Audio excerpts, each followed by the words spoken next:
Dober dan od srede do srede, kolega Markeš. Življen pozdrav vsem. Iran.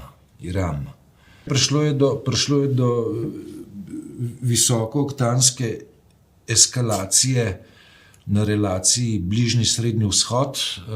Iran je s povračilno akcijo proti Izraelu izstrelil nekaj 10, nekaj 100 projektilov.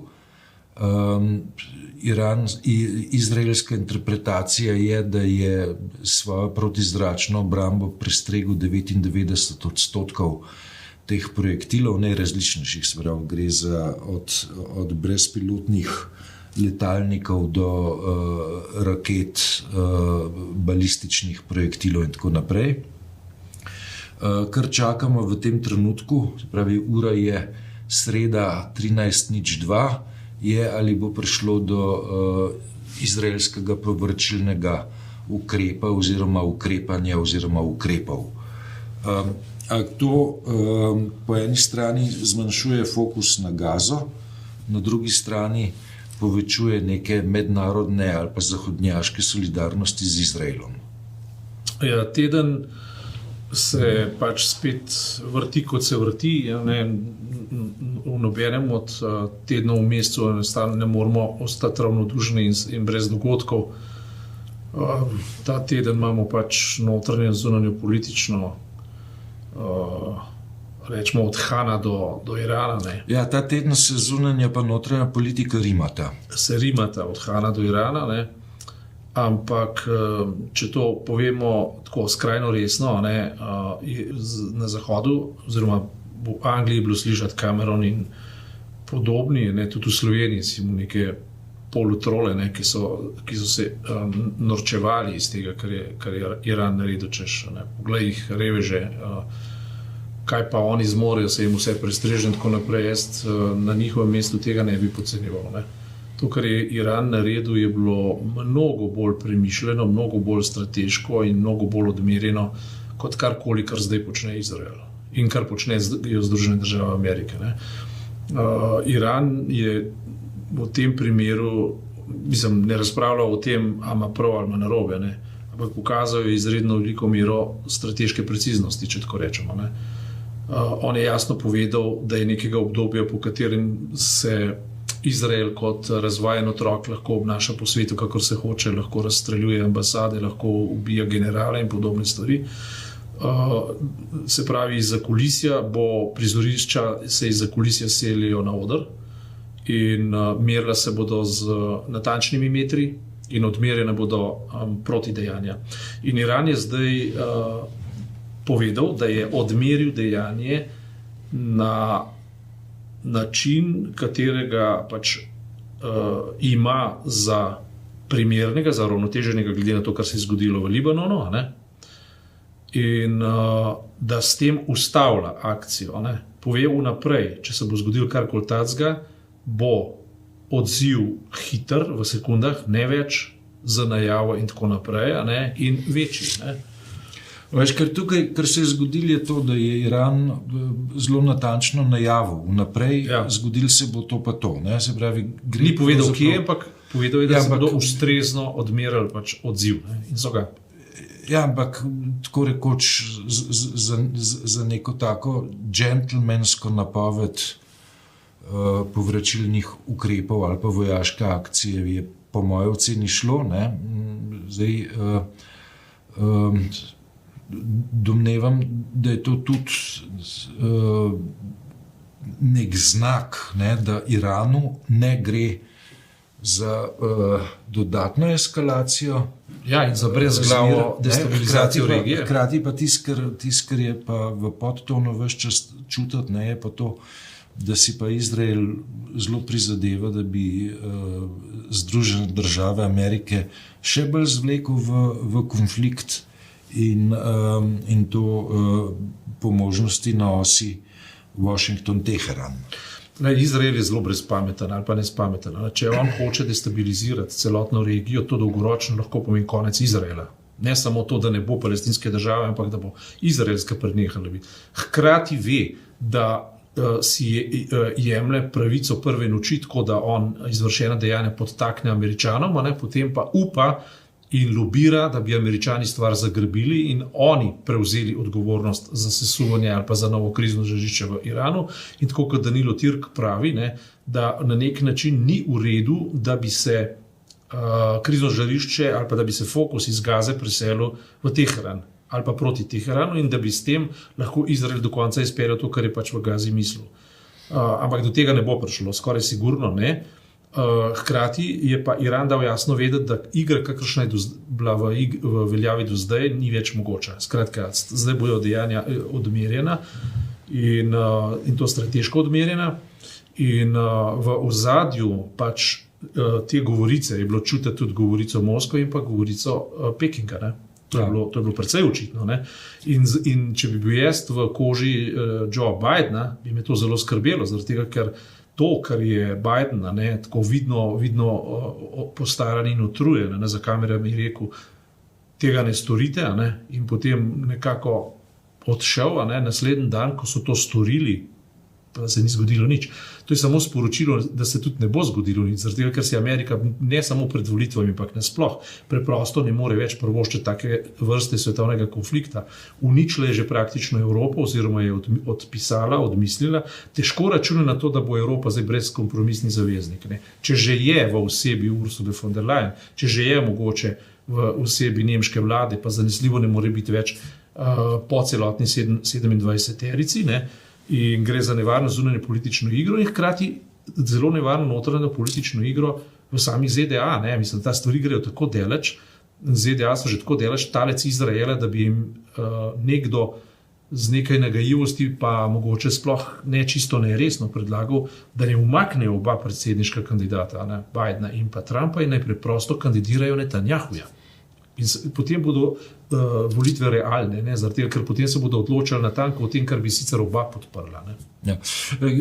Iran, se pravi, po podatkih iz leta 2022 gre za državo, ki šteje nekaj manj kot 89 milijonov prebivalcev, gre za resno regionalno silo, gre za državo, ki navzven sicer deluje nenavadno zaradi teh ajatol, duhovščine, na drugi strani pa obstaja pač nek močen tehnološki potencial te države, ki pa bil pač v zadnjih desetletjih zadušen zaradi sankcij uvedenih zoper Iran. Ampak Iran ima atomsko bombo.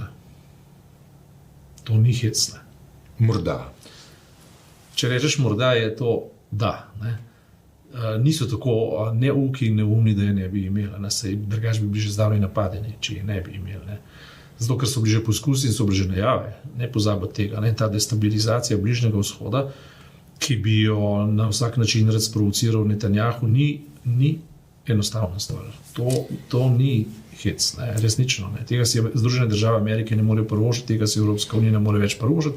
In očitno je Izrael to tudi dojel, zato ker se zdaj ne upa še ničesar storiti.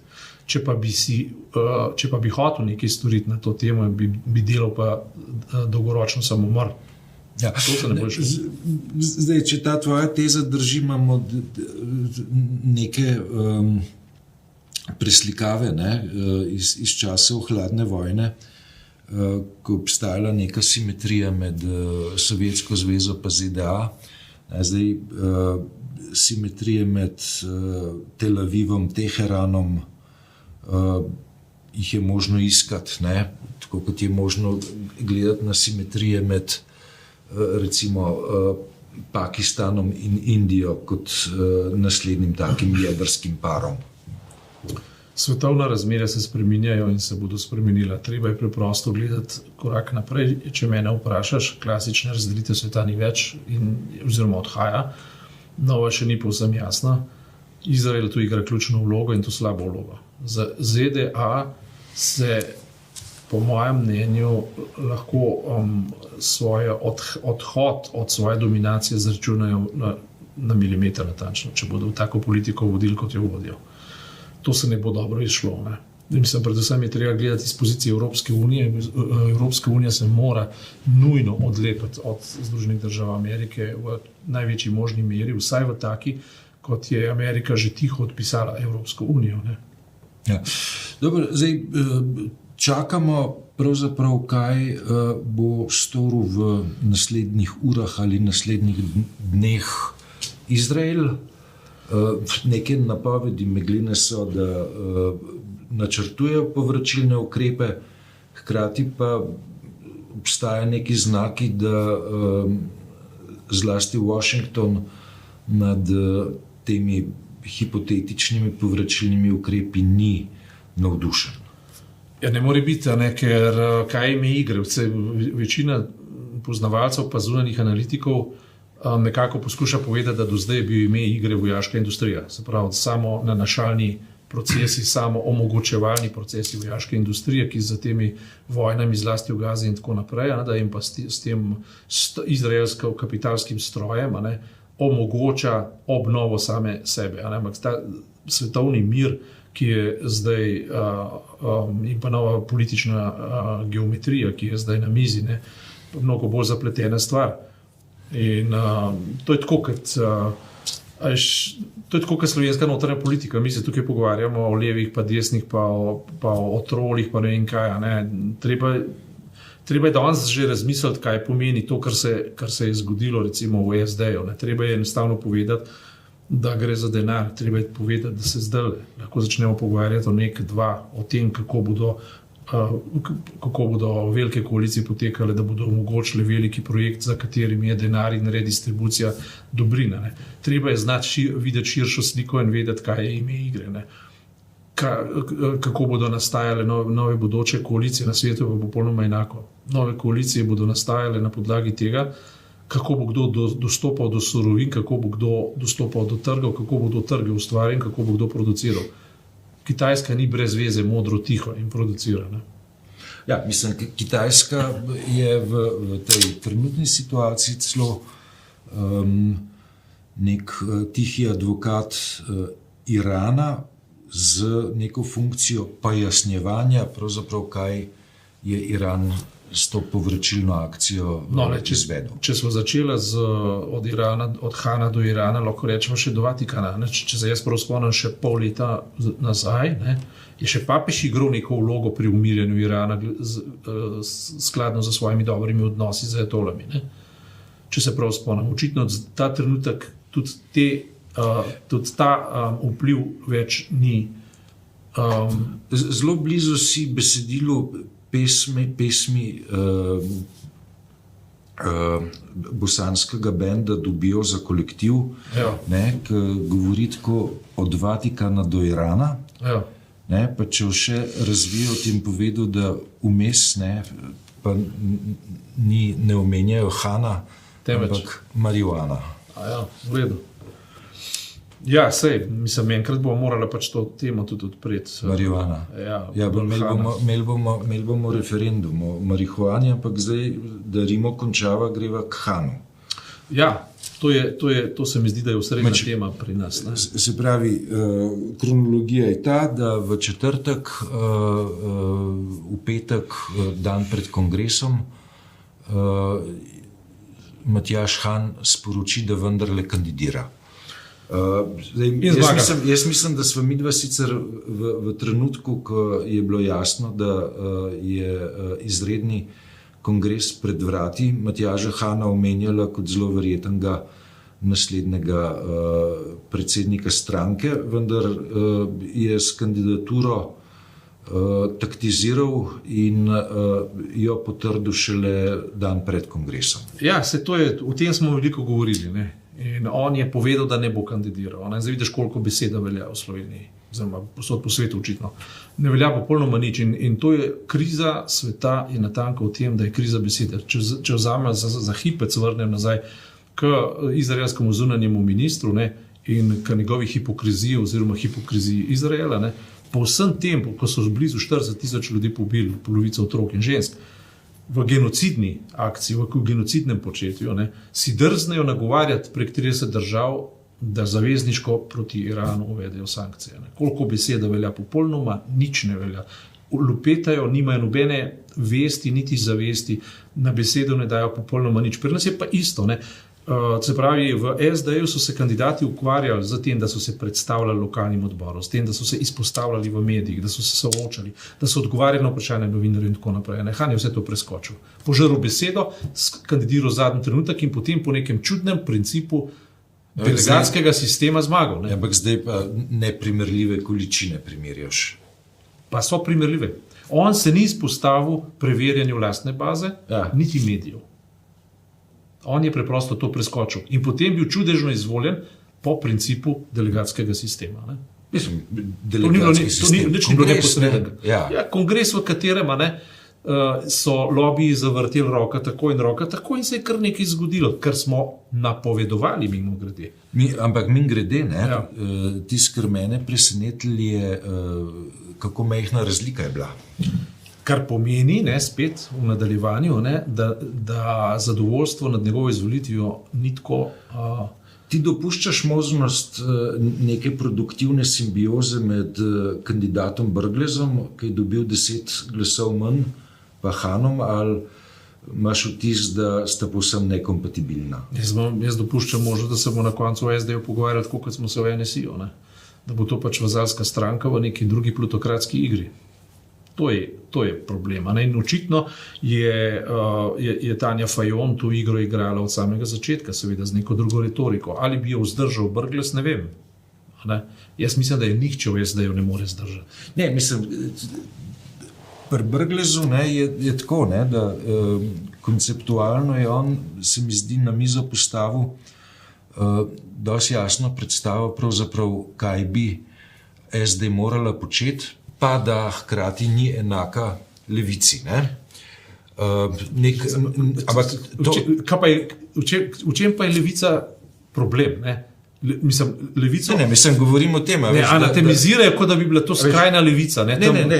Levica je stranka z jasno identiteto, samo v tem. In to socialdemokratsko identiteto, namreč v tem je keč. Socialistično. Vse to je, tako rekočeno, in isto. Ni. Bi rekel, da je. Zaradi tega, ker socialdemokratsko pa socialistično je v tem trenutku oziroma proti neoliberalno. To je v enem paketu.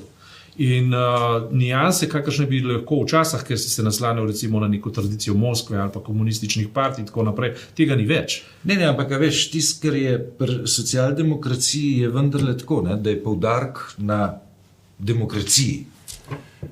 Demokracija naj bo socialna. Danes demokracija jaz nikjer ne vidim, ne v ZDA, ne v Nemčiji, ne v Sloveniji, ne v Evropski uniji. Danes vidim plutokracijo. Se pravi, demos nima nobene besede. Zdaj samo vprašanje, ali bomo imeli socialno izravnavo, ali bomo imeli kapitalsko izravnavo. Mi smo daleč onkraj demokraciji že. Ne pretvarjajmo se, da živimo v demokraciji. To je farsa. To, kar danes svetovne demokracije počno, in vzemi si samo Združene države Amerike, tam zmaga vedno kapital, tam nikoli ne zmaga ljudstvo. Zato so pa pod besnilom Trumpa šli na kongres z vikinškimi kapami. Verjetno ne zato, ker bi jih eden zadrugiral, ampak verjetno zato, ker vse čutijo avtentičen bes. Oni so jezni. In to jezo je zartikuliral pač Trump in bo spet zmagal. Potem, ampak še vedno bo pa Trump tisti, ki bo na koncu vzdrževal to, da je glavno mesto Jeruzalem, ne Tel Aviv, in še vedno bo pro-netanjahovskega politika v vsakem primeru prevladal. Zato pravim, naj privzamejo za predsedniškega kandidata Netanjahu, naj ga naturalizirajo, v 10 minutah se to da storiti z denarjem, in naj kandidirajo. Ustava ne dopušča, da bi... Ustavo se spremeni z denarjem, se vse da. Kje je danes demokracija? Ni je več, ker imaš ti... Mi je zelo žal, da tako govorim, ampak to je plutokratska formula. Plutokratska formula, da pač elite kapital in pač nekdo drugi vlada, in zato se je to, kar se je zgodilo SD-ju, po nekem čudnem sprevrnenem delegatskem sistemu, mimogrede, to so podobni sistemi, kot vladajo v cerkvi, kot vladajo v takih večjih korporativnih organizacijah. To ni nič nenavadnega. In po drugih strankah, absolutno, recimo pri Janši isto, In ime igre zdajšnje v Sloveniji je to, da boste na koncu SD pa SDS šla skupaj. Da smo si čisto na jasno. To je tvoja stava. Ne, to je čisto transparentno dejstvo. Konec koncev ga je za to mizo predstavil sam Hojs. notranji bivši minister, in najbolj obešnjaški med obešnjaškimi v SDS-u, celo bolj kot sam Janša, Hojs je za to mizo povedal, da je prišel čas za veliko koalicijo. In zdaj je prišlo do prve kvalifikacije, da bi se to zgodilo. In spet bom rekel, ali pa kamenček ali pa pesek v čevlju bo zdaj spet Golob, ki bo dobil odvezo za vse neumnosti, ki jih je do zdaj počel. In bo spet postal izsiljena izbira kao demokratov, kao ljudi, ki bi radi že izbirali demokracijo. Mislim, mi smo v situaciji, ki jo je treba zelo resno debatirati in tudi zelo resno obravnavati, ampak to ni v redu, ampak ob tem je treba pa zelo jasno povedati, da to, kar v Sloveniji ni v redu, še zdaleč ni tako slabo, kot je v ZDA ali pa mogoče celo v Evropski uniji, da ne rečem v Izraelu, da ne rečem v Rusiji, da ne rečem na Kitajskem. Mislim, civilizacija se je spremenila, dajmo si priznati. Ja. Ne glede na tvoje optimistične tone, me veseli, da nadaljujeva to diskusijo tako rekoč na predvečer dneva upora. Hvala lepa. Okay.